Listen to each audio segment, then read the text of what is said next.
시청자 여러분 안녕하십니까? 추석 연휴 잘 보내고 계십니까? 윤영걸의 유구유한 코너입니다. 오늘 추석 연휴에 또 녹화하러 나오셔서 감사합니다. 감사합니다. 자, 이 방송 녹화는 고백을 하건대 9월 19일 수요일 날 저녁에 찍고 있습니다. 참고하셔서 또 사기다 이런 말씀을 하시지 말고 잘 봐주셨으면 좋겠습니다.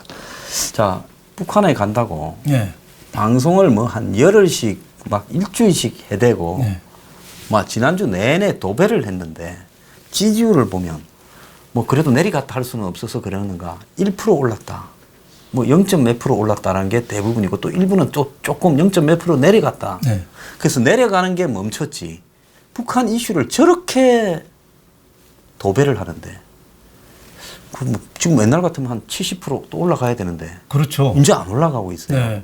지난번에 판문점 회담 때, 그 남북 회담 때는 문재인 대통령 지지율이 10%까지 올라갔거든요. 근데 이번에는 뭐 쿠키뉴스에서 한 거 보니까 0.8% 그리고 데일리 안에서 한 거 보니까 1.3%포인트. 갤럽은 1%. 그러니까 뭐 거의 1% 내외.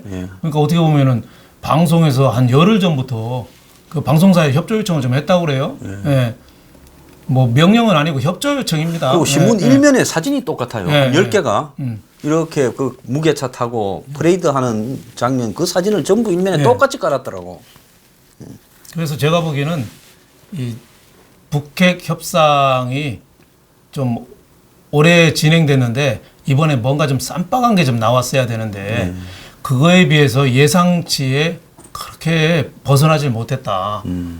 우리가 줄 거 뭐 군사 그 협력이라든지 철도라든지 도로라든지 우리가 줄 거는 잔뜩 내놨는데 정작 우리가 비핵화에 대해서 받아낼 거는 그 트럼프한테 성의 표시용으로 그 핵 시험장 폐기 그리고 뭐 미사일 발사기지 뭐 정도 그 정도만 조금 내보낸 거에 그쳐서 좀 실망감이 좀 커진 거 아니냐. 그래서 비핵화 협상이 앞으로 굉장히 긴 여정이 될 건데 우리가 남북 협력이나 지원하는 거는 또 연내 뭐 공사 착공이라든지 금강산 개성공단부터 우리가 부담해야 될 거는 지금 현찰이고 받아야 될 거는 또 몇 년 이상이 될지 모르는 어음을 받은 거에 대한 약간의 실망이 있는 거 아니냐. 그래서 9.19 선언하는 날 국내 코스피 주가도 좀 빠졌어요. 과거 같으면은 평화의 시대가 열린 거잖아요. 뭐 그렇게 다 그리고 했어요. 그 청와대에서는 뭐 실질적인 평화 협정이다. 한반도의 평화가 와서 새로운 시대가 열렸다는데 코스피는 주가는 모든 걸 다 말하거든요. 그게 하락했다는 걸 봐서는 청와대 설명에 비해서 국민들이 받아들이는 거는 조금 미미한 거 아니냐. 거기다가 결국은 문제는 경제거든요. 근데 경제가 좋아야지. 지금 이탈표가 중간층하고 자영업자입니다. 중간층들은 이념 성향으로 중간. 그렇죠. 이 그때그때 지지를 바꾸는 사람들이에요. 문재인 대통령 지지했던 사람들 골수패는 지금도 지지하고 있고 이 중간에 고민을 많이 하는데 지난번에 중간이 가세해서 대통령 선거에도 41%를 됐는데 이번에 중간들이 고민을 하면서 좀 이탈한 거 아니냐 이런 생각이 좀 많이 들고 소득주도 성장, 최저임금 이런 것 때문에 자영업자들이 좀 어렵잖아요. 그러니까 그분들이 좀 많이 이탈해서 북핵에 관한 뭐 현란한 그 보도나 수사에 비해서 지금 먹고 사는 게 우리가 좀 너무 힘들다 이런 게 좀 반영된 거 아니냐 그런 생각이 듭니다.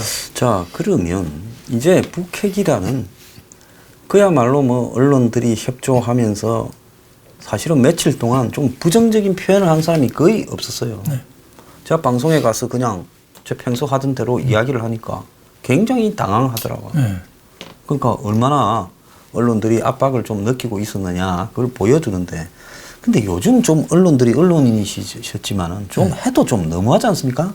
박근혜 정권 때는 인수위 때부터 주어 터지기 시작해서 뭐 저기 최순실 사건이나 또 무슨 세계일보 찌라시 무슨 보도 사건이 터졌을 때 그리고 3인방 사건 뭐 이럴 때 그냥 얻어맞았지 않습니까? 그렇죠.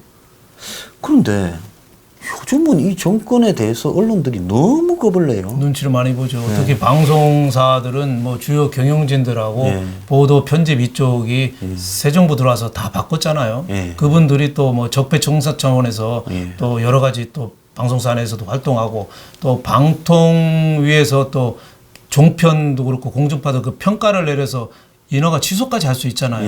그러니까 거기에 대한 위협을 잠재적으로 상당히 많이 느끼는 거죠. 신문은 조금 덜합니다. 신문은 좀 덜하는데 신문도 논조에 따라서 또 많이 좀 극과 극이죠.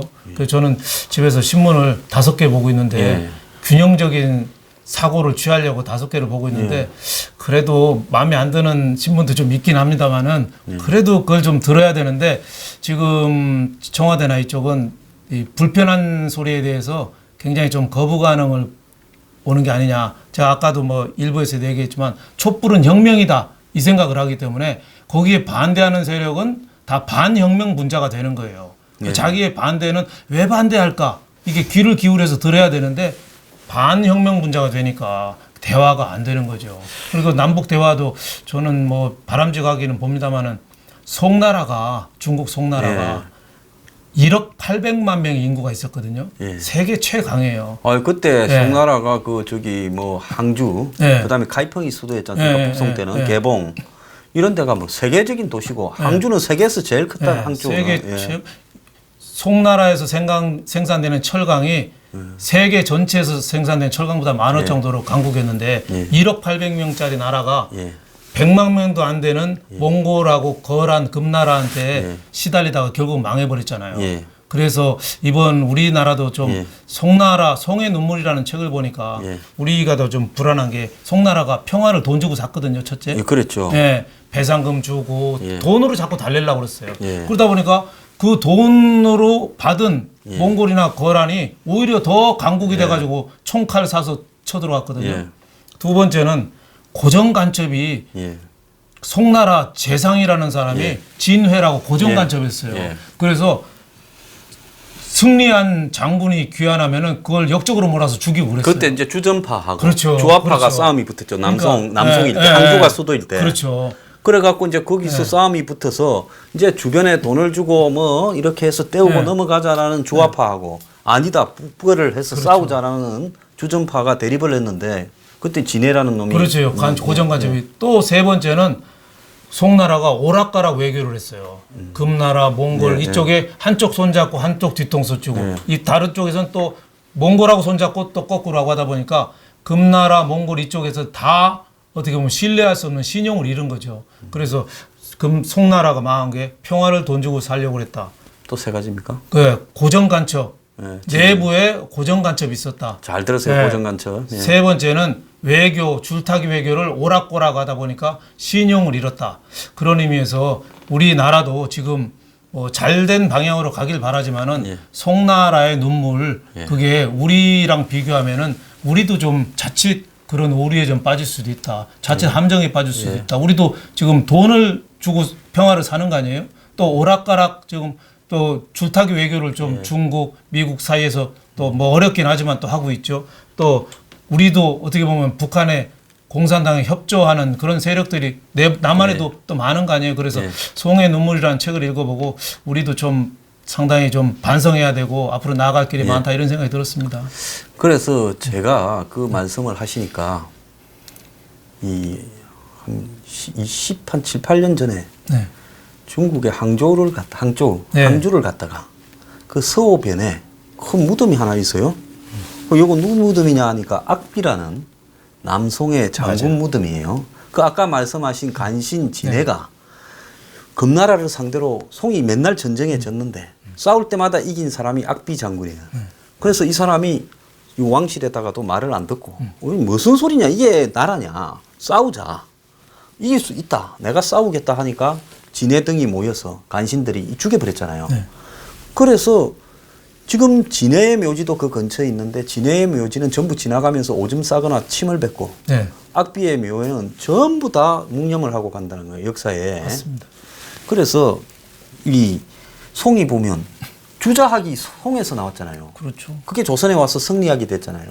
그래서 송이 그만큼 학문이나 또 송이 상업이나 아까 말씀드린 이 철강이나 이런 데서 재정도 좋았고 학문도 좋았는데 나라의 정신이 썩어갖고 그렇죠. 버린 거 아닙니까? 문재인 대통령이 그런 얘기 하셨죠. 민주주의가 미사일보다 100배, 1000배 강하다. 그런 얘기를 지난해 했거든요. 근데 길게 보면 맞을 수는 있지만 단기간에 보면은 살찐 돼지는 배고픈 늑대한테 당할 수밖에 없죠. 아테네가 민주주의를 발상지지만 예. 스파르타한테 싸움이 먹혔잖아요. 안 됐죠. 예, 다른 그 우리 역사상 보면은 살찐 돼지는 배고픈 이리한테 당할 수밖에 없는 게 어떻게 보면은 우리의 운명이고 역사가 보여주는 거죠.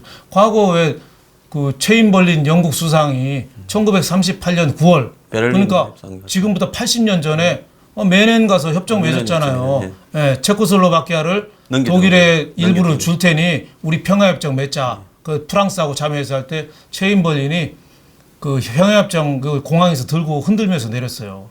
그래서 협상 잘했다고. 국민들이 열광을 하고 노벨상 줘야 된다고 하고 그분이 수상 관제가 다이닝가잖아요. 다이닝가 네, 식반지. 다이닝가, 예. 거기 가서 연설했어요. 우리 시대에 명예로운 평화를 내가 가지고 왔다. 전 국민이 열광을 했는데 2차 대전이 발발한 게 면회협정 끝나고 딱 1년 후에 1939년 9월에 2차 대전이 발발한 거죠. 그러니까 히틀러한테 어떻게 보면 평화를 어떻게 보면 헌납한 전쟁을 어떻게 보면 불러일으키는 그런 평화협정이 됐기 때문에 물론 뭐 평화가 소중하긴 하지만 평화를 지키기 위해서는 말로만은 안 된다. 우리가 더 좀 강해지고 빈틈없이 물새틈 없이 우리가 되새길 때 비로소 평화가 오는 거지. 살찐 배고픈 이리한테 평화를 돈 주고 사면은 그 돈은 받고 무슨 봉변을 당할지 모른다. 저는 이런 생각이 들었습니다. 그 보헤미아라고 부르는 지역이 체코거든요. 역사적으로 보헤미안 랩소디라든지 보헤미아 지역이 그때 체코 대통령이 그 미넨 회담에 가지도 못하고 사후적으로 통보를 받았대요. 너 나라는 독일에 넘겨준다고. 이 기가 찬 이야기, 역사에 나오는 이야기입니다. 네. 그래서 체코 군대가 그때부터 뜻이 있는 사람들은 걸어가지고 저기 그리스까지 내려갔다는 거예요. 거기서 배를 타고 아프리카로 가서 영국으로 망명을 갔대요. 이 만 킬로도 더 이렇게 움직여가. 나라가 자기 나라가 결정하는데 자기 나라 운명을 가지도 못하고 대통령도 가지도 못하고 사후 통보를 받았다는 게 끝나고 난 뒤에 그 믿었던 영국하고 프랑스 동맹을 믿었는데 체코가 그렇게 해가지고 이렇게 보헤미아 모라비아였지 않습니까? 그래서 체코 총독을 이 하이드리라는 사람을 암살하는 게 그거 새벽의 7인이라는 영화니까. 그래서 체코 사람들이 싸우지도 않았다 해서 영국도 업신여겼어요. 그러니까 이 사람들이 우리가 한 건 해야 되겠다. 망명 정부가 뭐냐. 이 히틀러의 친위대의 2인자인 하이드리히를 죽여가지고 우리가 체코가 그냥 공짜로 넘겨진 게 아니다라는 걸 입증하겠다고 암살을 했잖아요. 그래서 그 작전이 영화로 만들어져 가지고 몇 번이나 히트를 쳤죠. 자, 그래서 이 정권이 지금 하는 태도를 보면 지금 송나라 누가 진이고 누가 악빈가 이제 곧 머지않아서 판가름이 날 것 같다고 저는 보고 있습니다. 그래서 송이 망하고 또 남송이 되어서 송이 망한 다음에 다시 그 왕자 중에 한 명을 데리고 남쪽으로 도망을 와서 남송을 세운 거 아닙니까? 그렇죠. 그 남송이 북벌을 해서 과거의 송을 회복하자는 게 이 송나라의 평소의 이 기치였는데 그것도 하기 싫어가 또 중신들을 다 죽여버려가 결국은 붙어 먹으려다가 붙어 먹은 놈도 죽었어요. 그래서 역사는 항상 붙어 먹으려고 정의가 아닌 쪽에 붙어 먹으려는 놈이 나중에는 그냥 침 뱉고 오줌 싸고 이러더라고요. 그 악비 묘소에 가니까 제가 봤어요. 네, 온갖 과일이고 뭐 돼지 머리고 다 갖다 놨어. 네. 이거 영웅이라고. 그래서 죽었어도 영웅이 돼서 아직까지도 천 몇백 년이 흘러도 그 사람은 영웅으로 남아. 네. 하여튼 뭐 남북 평화가 좀 무르익어서 잘 됐으면 하는 바람입니다만은 역사는 현실이기 때문에 그 현실이 잘 주어지지 않는다. 그래서 처칠이 체인벌린 수상담에 그 취임하면서 한 얘기가 있어요. 예, 역사로부터 배우지 못하는 자에게 역사는 되풀이된다. 그래서 우리가 미래에 대해서 희망을 갖고 비전을 갖고 긍정을 하되 항상 돌발적인 상황, 최악의 상황이 생길 수 있다는 비관론을 우리가 철저히 좀 무장을 해야 되겠다 이런 생각이 좀 듭니다. 그래서 저칠은 알코올 중독자라고 아침부터 위스키를 먹고 그다음에 몸도 비만하고 그리고 과거에 사고를 많이 쳐가 재무부 장관 할 때도 나라 재정을 거들내고 또 해군 장관 할 때는 보스플러스 해협입니까? 1차 대전에 상륙작전 하다가 수만 명을 죽여버리고 저하고는 무능하기로 짝이 없고 행편없는 인물로 낙인 찍혔는데 이 챔벌린하고 그 외무상 헬리팩스라는 사람이 우리가 지금 이제 이 독일이 영국을 프랑스를 침략해 버렸지 않습니까? 네. 네덜란드, 벨기에를. 네. 그리 되니까 얘들은 평화가 왔다 했다가 이제 난리가 난 거예요. 그러니까 제일 무능한 놈한테 물려주고 네. 그 놈으로 하여금 독일한테 강화를 빙자한 항복을 하게 하고 무솔리니한테 데리고 가가 항복시키고 그리고 항복은 그 놈이 하고 그러니까 역사에 욕은 처칠이라는 무능한 놈이 지고 우리는 뒤에서 국왕까지 뭐 조지 사슴이가 뭐까지 네, 다 네. 연결해서 조정하고 고래가 다 끝나고 나면 다시 잡자. 고래가 저것끼리 작전을 짰다가 이 또라이인 줄 알았던 처칠이 그냥 버텨가지고 끝까지 싸우자고 해서 일관성으로 결국은 이기면서 그렇게 영웅으로 남았죠, 그죠? 그렇죠. 영국이 그만큼 어떻게 보면 좋은 지도자를 만난 거죠. 영화 처칠 이 우리나라의 다키스타워. 예예예 다키스타워. 예. 참 기억력 좋으십니다. 좀- 저는 그런 처칠 나오는 영화 봤다는 생각만 하는데 제목을 다 기억할 정도면 참 총명하십니다. 그 이제 덩크르크 네. 이제 그 벨기에에 아, 예, 상륙 작전에 네. 영국군을 보냈는데 한 30만 명이 바닷가에 포위대가 그걸 이제 거의 대부분을 다 구출해내면서 영국이 다시 싸울 기반을 유지한 그 덩크르크 작전 네. 직전이죠. 이 그렇죠. 연설한 그 내용은. 네. 예. 근데 처칠도 개인적으로 보면은 주식 투자를 깡통을 찼대요.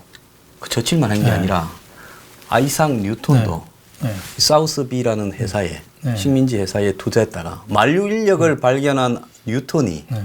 사과 떨어지는 거 그 뉴턴의 사과지 않습니까? 그 뉴턴이 주식에 투자했다가 평소에 명예를 가지고 벌은 돈을 다 날리고 한 말이 있잖아요. 전체의 움직임을 예측하는 것보다 이 주식을 주식이 예측하는 게 더 어렵다. 그렇죠. 그렇게 이야기를 합니다. 그러니까 그런데 주식회가 돈 버는 사람 딱 한 명 있어요. 케인저. 아, 케인저는 투자에서도 돈을 많이 벌었다. 네. 그 사람이 중도잖아요. 네, 그렇죠. 그러니까 평소에 중도로 조금 얕게 노는 사람이 주식 투자를 해도 이렇게 고가에서 안 팔고 뭡니까 이거죠. 무릎에서 파서 무릎에서 사서 네. 어깨에 팔으라고 어깨에 하죠. 팔아라. 정시 속담에. 네. 근데 사람들은 머리 끝까지 갖고 있다가 마지막에 이제 상투를 잡는 거죠. 그참 주식 이야기로 번졌습니다. 자 그런데 영국에는 처칠이 있었는데 지금 전혀 비상하진 일을 하고 있지도 않고 놀고 있는데 이름만 비대위라고 저렇게 이름을 붙이가 있는 저 한국당 네. 지금 저렇게 되면 아니 문 대통령 평양 가서 뭐 할 건지 좀 밝혀봐라. 비핵화는 어디까지 어떻게 하고 올래? 그리고 군축이나 대북 지원이나 이런 거는 비핵화를 명백하게 국민 다수가 동의하기 전까지는 절대 양보하면 안 된다. 뭐 이렇게 말을 하면서 만약에 그래 갖고 오면 한국에 착륙했을 때부터 그냥 안 두겠다라든지 그 정치인이 뭐 나중에 아니면 말고 하더라도 말이라도 세게 해야 되잖아요. 그렇죠. 근데 저 사람 아직도 비대위인데 뭘 하자고 비상한 건지 모르겠어요. 제가 볼 때는 평화롭기 거지없는 태평성대를 좀 그러니까 우리 국군이 지금 걸려 있거든요. 예. 물론 뭐 최선의 시나리오는 북한이 우리하고 경제 협정을 하면서 북한 핵을 폐기하는 게 최선의 시나리오죠. 예. 근데 또 최악의 시나리오는 또 2차 대전 전에 또 영국이나 프랑스처럼 안 그러면 또 가까이 보면 할 수도 월남 있고, 평화협정처럼. 그렇죠. 월남도 있고 예. 송나라도 있고 예. 그런 뭐 가르타고도 있고 네, 가르타고도 그런 정도 최악의 시나리오가 있는데 우리는 거기에 대한 지금 보수 야당은 너무 좀 무책임한 거 아니냐. 우리가 저 경제부총리를 많이 비난하는데 저분이 그래요. 행동으로는 안 하고 말로만 속기록용 발언을 많이 해요. 예. 나는 소득주도 성장은 반대했어. 이러고 기록에만 남기고 딱 그러더만요. 또 저- 따라서 해요. 예, 예. 그러니까 저런 분들은 이제 나토족이라고 하거든요. 아, 노 액션 토크 온리. 막 행동은 안 하고 말만 해야 그렇죠. 된다. N이 노, A가 액션, 예. T가 토크. 토크, O가 O가 only. 온리. 나토족이라고 하거든요. 예. 그러니까 지금 자유한국당이나 이게 보수 야당도 여기에 대해서 진짜 위기의식을 갖고 해야 되는데 우리도 이런 의견이 있다 정도 말 한마디 하고 그냥 손 털어요. 예. 이러면 안 되거든요. 저는 지금 자유한국당이면은 지금 당사도 영등포나 여의도에 있는 게 아니라 저 남한산성 꼭대기로 올라가야 된다고 봐요. 네, 맞습니다. 네. 그 병자호란 때 병자호란 때 임진왜란 난지 불과 40년도 안 돼가지고 1636년에 청나라 침입받아가지고 우리는 군대도 훨씬 많고 했는데 쫓겨가지고 47일간 지붕에 있는 그 집 뜯어서 말 주고 그러니까 집이 다 떨어지니까 그 다음에 말 잡아먹고 그렇게 해서 47일 버티다가 먹을 거 없으니까 추워서 내려왔거든요. 근데 이제 그리고 그 고전에, 삼전도에서 무릎 고전에 꿇고. 스토리가 하나 있습니다. 네. 건왕병을 모집하면서 왕이 남한 산성에 갇혀서 굶어 죽어간다. 네. 전국의 이 뭡니까 현관부터 뭐 다 이 왕을 구하기 위해서 들고 일어나라. 그래갖고 이제 오합지졸들을 한 그래도 몇만 명 모았어요. 네. 이렇게 임진왜란 때보다는 낫더라고. 한번 혼이 나서 그런가. 근데 5만 명이 몰려갖고 왔는데 오합지졸들을 청나라 말 탄 사람 300명이 광주에서 다 죽여버렸지 않습니까? 그렇죠. 거의 전멸해버렸어요. 네. 그러니까 청나라가 300명을 보내가지고 5만 명을 없애버렸다는 거예요. 네, 에스파니아가 잉카 제국 점령할 때 예. 불과 몇 명이 잉카 제국을 점령했잖아요. 몇십 명이 그때 예, 했죠. 예. 네. 그런 것처럼 청나라도 그렇게 했는데 그때는 우리 너무 나약하고 대책이 없었거든요. 그러니까 자유한국당이나 우리 보수 야당도 지금 너무 나약해요. 그 국민들은 지금 너무 힘들어하잖아요. 예, 그렇죠. 자영업자도 맞습니다. 힘들고 하청민도 힘들었는데 영국 보수당이 200년 집권한 거는 다른 거 아닙니다. 어려운 사람, 자기 노동당은 자기 노동계급만 위하는데 보수당은 위부터 아래까지 다 껴안는 그런 정책으로 해서 200년 집권했거든요. 그러니까 보수가 살아남으려면 온정적인 보수로서 사회적 약자를 껴안아야 그렇죠. 자기들이 중심이 되어가지고 영국의 복지 시스템을 도입하고 또 처음에는 영국에는 돈 있는 남자들만 투표하다가 돈 없는 노동자들한테도 투표권을 주고 나중에는 여자한테도 주고 이랬잖아요. 그 과정이 몇십 년 걸리는데 그러니까 보통 선거를 도입하고 그다음에 구을령부터 시작을 해서 없는 사람들을 고아들을 돌보고 그리고 복지 제도를 처치기 요람에서 무덤까지라는 그 비브리지 보고서입니까 그걸 만들었잖아요. 그래서 이런 것들을 통해 가지고 보수가 살아남는데 그 비스마르크가 세계에서 제일 먼저 국민연금을 도입했잖아요. 그렇죠, 노동자들한테. 네. 그 철혈 재상이라고 보수의 대명사인 사람이 이 독일의 노동자들이 혁명을 일으키려니까 혁명을 막기 위해서 그런 것까지 도입했는데 근데 이 한국에 지금 보수라는 사람들이 안보를 가지고 목을 걸고 싸우든지 아니면 지금 도탄에 빠져가는 서민 자영업자들을 위해서 뭔가를 하지를 않고 아무 비상한 일이 없고 저끼리는 태평성던데. 그렇죠.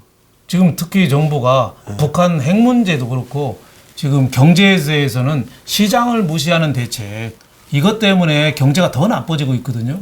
여기에 대해서는 자유시장 경제를 옹호한다는 차원에서 더 좀 절박하고 치열한 어떻게 보면 투쟁이 필요한데 너무 좀 한가한 거 아닌가 이런 생각이 좀 듭니다. 아까 여기 방송국에 가니까 네.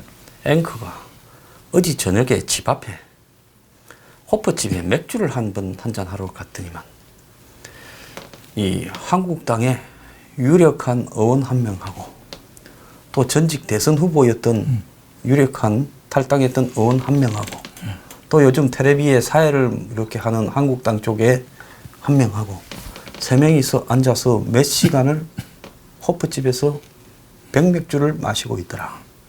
그런데 몇 시간을 이렇게 먹고 있는데 다 스타급인데 잘생기고 가서 반갑습니다 하는 아줌마 한 명 없더라. 이제 그 이야기를 해요. 네. 자, 한국당 계신 분들 집에 가서 캔 맥주 먹지 호프집에 가서 요즘 술 먹으면 이렇게 소문납니다. 그래서 조심 좀 하기 바라고요. 그러니까 아니 그거 완전 스타예요. 제가 이름을 이 방송이니까 그분들도 명예가 있으니까 공개를 하지 않겠는데 그래서 그렇게 몇 시간을 먹으면 그래도 다 잘생기고 뭐 대선 후보급이고 이러면 가서 아이고 이럽니다. 인사도 하는 사람이 없더라는 거예요. 그래서 이쯤 되면 이게 뭔가가 좀 잘못됐다.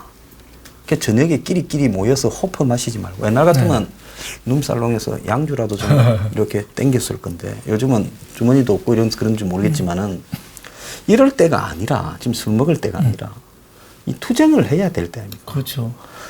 설사 틀렸더라도 야당이라도 있어가지고 나라가 안보가 일로 가서는 안 된다고 틀어야 무리한 지금 지나치게 북해에 편중되어서 간다라는 거는 상식 있는 사람이면 다 인정하는 건데 그 방향을 좀 틀 수 있을 거 아니에요. 그걸 목소리를 내야 되고 큰 소리를 쳐야 되고 해야 될 건데 목소리가 들리질 않는 거죠. 왜 그냥 속기록에만 남기는 거죠. 그만큼 어떻게 보면 보수 야당, 특히 자유한국당이 변화하기가 싫은 거예요. 그래서 이런 얘기가 있더라고요. 어떤 분이 책을 냈는데 한 달에 200만 권이 팔렸대요. 책 이름이 뭐냐면 그 How to Change Your Life in 30 Days. 30일 안에 당신 인생을 바꾸는 인생 방법. 바꿔. How to Change Your Life in 30 나도 Days. 좀 사봐야 되겠다. 근데 200만 권이 팔렸는데 그 책을 자세히 보니까 저자가 인쇄가 표지가 제목이 잘못 잡혔대요.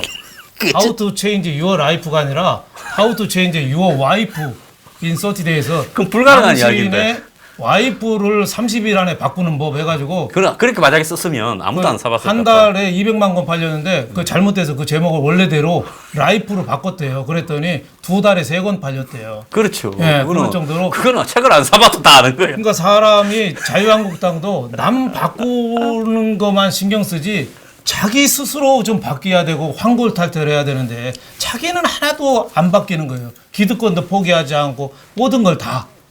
어떻게 보면 남한산성에 올라가는 그런 절박한 마음. 국민이 지금 북핵 문제하고 경제 문제, 민생 문제 이게 간단한 문제가 아니에요. 세계에는 지금 고용이 너무 많아서 트럼프 미국 대통령이 욕도 많이 얻어먹지만 경제 성장률, 취업 100점이잖아요. 뭐 그런 건 어쨌든 잘 일본도 버티죠. 그렇고 잘하는데 우리는 지금 곤두박질 치고 있는데 이게 반시장적인 정책으로 해서 저는 더 어려워질 걸로 보거든요. 그러면 자유한국당이나 보수 야당이 빨리 바꿔야 되고 그러자면은 자기 스스로 바꿔야 된다. 저는 이렇게 생각됩니다. 그래서 뭐 옛날에 무슨 책 보니까 그 이슬람의 유명한 그 종교인이 젊어서는 맨날 세상을 바꾸게 해달라고 기도를 했대요. 예. 그러다가 좀 나이 먹어서는 세상 대신에 우리 지역만 좀 바꾸게 해달라고. 그 다음 나이 먹어서는 우리 가족만 좀 바꾸게 해달라고. 그 다음에는 우리 와이프만 좀 바꾸게 해달라고. 죽기 전에 깨달았답니다. 아, 내가 바뀌어야 되는데 내가 딴 사람 바뀌기만 기도했다. 그렇게 한탄을 하고서 죽었다는데 자유한국당도 스스로 바뀌고 다시 태어난다 된다 이렇게 생각합니다. 참 주옥 같은 이야기라 가지고 어떻게 말씀을 드려야 될지 모르겠습니다. 그리고 이게 How to change 예. 뭐 your wife 예. in 30 day 이렇게 만약에 돼 있으면 예. 그거 책꽂이에 꼽아 놓으면 그날 집에 가서 그거 책으로 그냥 이렇게 그렇죠. 그러니까 그 책이 안 팔리는데 어쨌든 오타를 엄청 잘 냈네요. 예. 책이 어떻게 보면 양장 책은 집에서 흉기도 될 수 예, 있습니다. 그 잘못 맞으면 네. 가요. 예. 네. 저도 옛날에 많이 맞아봤습니다. 그래서 참 우리 윤 선배님은 참 주옥 같은. 아이고. 지금 조용히 이 와중에 네. 청문회를 통과해서 부총리하고 장관 해먹겠다는 사람이 있어요. 그래서 막 흠은 다 좀 있으니까 하늘 아래 깨끗한 사람이 있냐. 그래서 또 과거를 뉘우치고 새로운 사람이 되겠다 하면 또 한번 쏘가보자 이런 게 청문회인데. 그런데 유언에 뭐 키도 뭐 170 뭐 2, 3 되고 키도 크다며요. 뭐 인물도 뭐 좋고. 그래서 또 별로 뭐 이렇게 이선 재선했지만은 운동권 출신이라는데 특별하게 존재감도 많지 않았고. 그래서 저 사람은 뭐 거의 그냥 갖다 꼽으면 통과될 사람을 했네 이렇게 생각했는데 이게 껍질을 벗기니까 거의 뭐 없는 종류가 없이 다 나와버려가. 이제 의혹이 열 몇 가지가 돼가. 오늘은 또 2014년에 8,500만 원에 해명 못하는 돈이 났다고. 그러니까 저는 정말 사회교육부총리 아니에요. 예. 그러니까 우리나라 교육을 책임지고 사회 문화를 책임지는 부총리가 이런 분이 자격이 있나. 저는 장관 자리를 하는 건 또 포기해야 되지만 바로 수사를 받아야 된다고 생각해요. 예, 그리고 윤의 부총리 내정자는 소크라테스 한 말이 생각나요. 너 자신을 알라. 예. 경상도 말로 네 꼬라지를 알라고 그러죠. 예. 자기 스스로를 알아야지. 이런 거 갖고 어떻게 부총리 짓을 제대로 할 수 있겠느냐 말이죠. 제가 보니까 뭐 사무실 임차료를 지방의회 의원들이 대납시키고 이거는 정당법 위반입니다. 또 하나는 피감사기관 그 국민체육진흥공단 거기서 거기 사무실을 그냥 낙차 불하는 그렇죠. 받았더만요. 그냥 썼어요. 그리고 딸 위장 전입. 교육부총리가 위장 전입해가지고 어떡합니까? 아들 또 군 면제. 군 면제. 그리고 또 남편 회사 임원을 또 비서관으로 채용. 이거는 공무원법 위반이에요. 또 남편이 또 저기 자기 출마했을 때 예. 그 선거 용역회사에 일을 밀어주고 거기로 또 마누라 선거운동을 열심히 남편이라고 글을 써갖고 운동하러 다녔어요. 파란 잠바 입고. 제 사진도 봤어요. 옛날 김건태 보좌관을 했죠. 둘 다 부부간에. 그랬는데 세상에 그 용역 준 회사에서 또 120만 원씩 넉 달 동안 480만 원을 돌려받았더라고. 그게 뭔가 하면 간단한 거잖아요. 선거 비용으로 나가는 돈은 내 돈이 아니라 일정하게 득표만 하면 선관위에서 보존되니까 비싸게 하고 그럼 국민 세금이니까 그리고 내가 좀 챙길 돈은 남편이 그 회사 앞으로 가서 이름 등록해놓고 받는다. 그 다음에 이 딸 초등학교 덕수초등학교 위장 전입은 세상에 성공의 성당에다 해놔. 제가 지난번에 강경화가 거기 저 여고 교장 사택해놔서 뭔 이런 위장 전입도 있는데 그 전입은 여기 비하면 양반이에요. 이제는 좀 있으면 절도 나오겠어. 이제 위장 전입에 좀 있으면 또 저런 산에 있어서 없겠다. 그 교회도 나오겠고 이게 뭐 말이 되는 이야기. 그러니까 어제 종교 단체 그걸 빌려가지고 한 사람들이 장관 부총리를 한다는 게 말이 안 되고 그리고 또 웬 딱지를 그렇게 많이 뗐어요. 5년 동안에 신화뿐이더만요. 거의 뭐 260만 원. 오토바이 폭주족 아니 또 이렇게 많이 안 걸릴 제가 거예요. 이제 그런 그 이 사람들 기사 두고 그 사람 기사 두고 있을 거 아닙니까? 딱 보면 뭐 밟아 위반해. 그러니까 기사가 빼는 거지. 안 그러면 교통 신호를 준수하라고 오나가 이야기를 하면 상대가 국회의원인데 딱지를 뗄 수 있겠습니까? 안 떼죠. 그러니까 겉으로 보면 유하게 보이는데 유연해라. 근데 실제로는 성격이 불 같은 모양이에요. 기사를 얼마나 닥달을 하면 기사가 그렇게 날아다니겠어요. 속도 위반이 40몇 건이거든요. 그렇죠.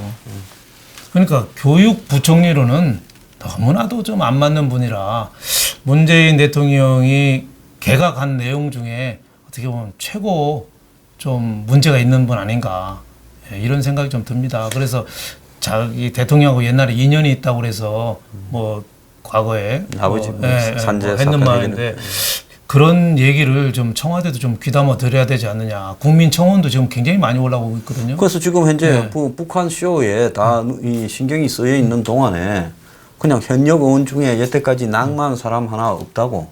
한국당도 뭐 적당히 이렇게 짓다가 통과시켜 주지 않겠나 이렇게 전망도 있어요. 이거를 섣불리 통과시켜주면은 어떻게 보면 자유한국당이 큰 비난을 받을 겁니다. 도대체 야당이 있냐 없냐 이런 얘기까지 이렇게 많이 드러난 사람인데 오죽했으면 지금 김상곤 교육부총리가 청와대 식사할 때 안 갔잖아요. 기분이 되게 나빴겠죠. 왜 그러냐면 후임이 괜찮은 사람 같으면은 그래 뭐 그럴 수도 있다 하지만 후임이 감이 아니니까 왜 남편이 바람 피는데 그리고 여자가 좀 그렇다면은 본부인이 그래 고개 끄덕거리는데 영 아니다 싶으면은 자존심 굉장히 상해한대요.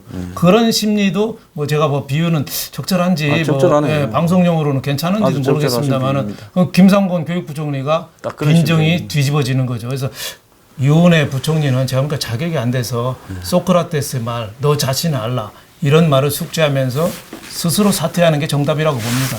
그런데 이제 이 사람이 부총리 되는데 제가 봤을 때 뭐 운동권에 이너서클 당이 가동되면서 됐기 때문에 절대 또 이렇게 포기 안 하고 밀어붙일 것 같아요. 자, 그러면서 이 정권이 또 자기 살을 스스로 갉아먹는 짓을 할 거라 이래 보는데 이제 문제는 한국당이 쓰러진 숟가락에 깔려서 같이 안 죽으려면 적어도 위원회 이 부분을 가지고 투쟁을 해서 한 명이라도 옷을 벗기는 모습을 보여줘야 야당의 존재감이 있는 거 아닙니까? 그렇죠. 그래야지 어떻게 보면 국정도 좀 올바르게 갈 수 있고 한데 이런 것까지 무력하게 물러서면은 어떻게 보면 청와대는 갈수록 더 독주를 할 수밖에 없는 거죠. 미워하면서도 더 담는다고 지금 문재인 청와대도 과거 박근혜 청와대하고 조금 닮아가는 구석이 있어요. 소통에 대해서 굉장히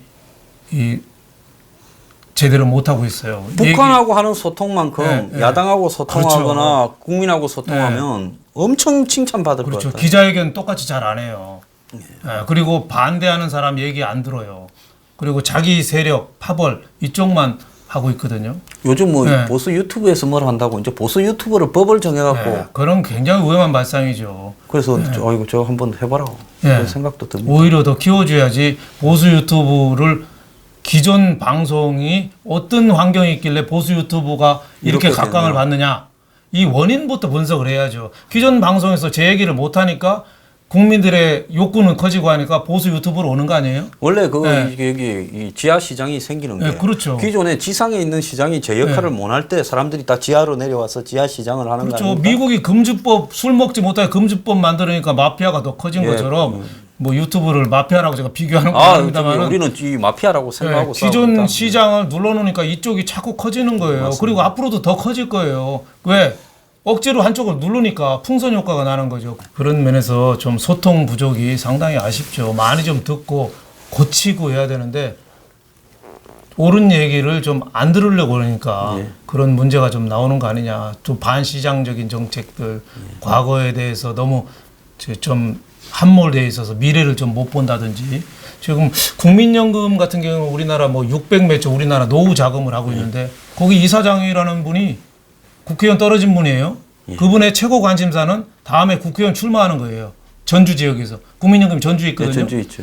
그래서 그 CIO라고 그래서 그 투자 책임자를 실제로 지금도 기술자. 빈자리에 1년 6개월 되도록 빈자리. 그리고 지금 이게 저 투자율이 네. 뭐 0% 되라는 네. 거 거의 수익이 없죠. 지금 대체 투자를 거의 못 하는데 거기가 본부장이 실장이 7명이 있는데 4명이 공석이래요. 자, 벌써 왜? 전주에 그 옆에 외국 신문에도 났어요.